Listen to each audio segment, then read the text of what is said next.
Russia ইউক্রেনের যুদ্ধ শুরু হওয়ার পর এবং অপারেশন সিন্দুরের পরে প্রথমবার ভারত সফরে আসছেন রুশ প্রেসিডেন্ট পুতিন। 23তম ভারত রাশিয়া বার্ষিক শীর্ষ সম্মেলনে যোগদানের জন্য 4 ও 5 ডিসেম্বর 2025-এ ভারতে থাকবেন পুতিন। প্রধানমন্ত্রী নরেন্দ্র মোদীর সঙ্গে রুশ প্রেসিডেন্টের বৈঠকে দুই দেশের প্রতিরক্ষা সহযোগিতার বিষয়ে আলোচনা হবে। বিশেষত পাকিস্তানকে শায়েস্তা করা সুদর্শন চক্র S-400 নিয়ে নয়া চুক্তির বিষয়ে কথা হবে বলে জানা গিয়েছে। আসন্ন শীর্ষ সম্মেলনে ভারত ও রাশিয়ার বিভিন্ন প্রতিরক্ষা প্রকল্পের নতুন করে সহযোগিতার বিষয়ে আলোচনা করা হবে বলে আশা করা হচ্ছে। এর মধ্যে ভারতীয় বিমান বাহিনীকেও আরও 2 থেকে 3টি S-400 সরবরাহের বিষয়ে প্রস্তাব করতে পারে মাস্ক। এই বিষয়ে দিল্লি রাজি হলেও রুশ সমরাস্ত্রে নির্ভরতা বাড়াবে ভারত। যদিও গত দশক থেকে রাশিয়ার অস্ত্র আমদানি অনেকাংশ কমেছে। অন্যতম কারণ মোদির আত্মনির্ভর ভারতের জোর।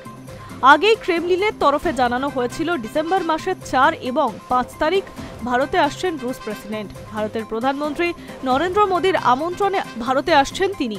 এই সপ্তাহের শুরুতে ভারতের বিদেশ মন্ত্রক পুতিনের সফরের কথা নিশ্চিত করা হয়েছে।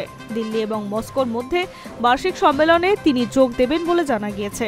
এর পাশাপাশি প্রধানমন্ত্রী নরেন্দ্র মোদীর সঙ্গে একটি দ্বিপাক্ষিক বৈঠকও হবে তার। পুতিন ভারতে আসতে পারেন সে কথা শোনা গিয়েছে নভেম্বরেই। রাশিয়ার প্রশাসনিক দফতর ক্রেমলিনের মুখপাত্র জানিয়েছিলেন সেই কথা। তিনি বলেছিলেন শীঘ্রই ভারত সফরে যাবেন প্রেসিডেন্ট পুতিন। যত তাড়াতাড়ি সম্ভব তার ভারত সফরের দিন আনুষ্ঠানিকভাবে প্রকাশ করা হবে। এই বিষয়ে আলোচনাও চলছে। নরেন্দ্র মোদী ও পুতিনের বন্ধুত্ব সম্পর্ক কারো অজানা নয়। গত অক্টোবর মাসে ব্রিক্স সম্মেলনে যোগ দিতে রাশিয়া গিয়েছিলেন প্রধানমন্ত্রী নরেন্দ্র মোদী। গত জুলাই মাসেও ভারত রাশিয়ার বার্ষিক সম্মেলনে যোগ দিতে মস্কো যান তিনি। এবার দুই দেশের বন্ধুত্বপূর্ণ সম্পর্ককে এগিয়ে নিয়ে যেতে ভারতে আসছে পুতিন। পাশাপাশি ইউক্রেনের সঙ্গে চলতে থাকা যুদ্ধ নিয়েও ভারতের সঙ্গে আলোচনার সম্ভাবনা রয়েছে তার। Hi news network.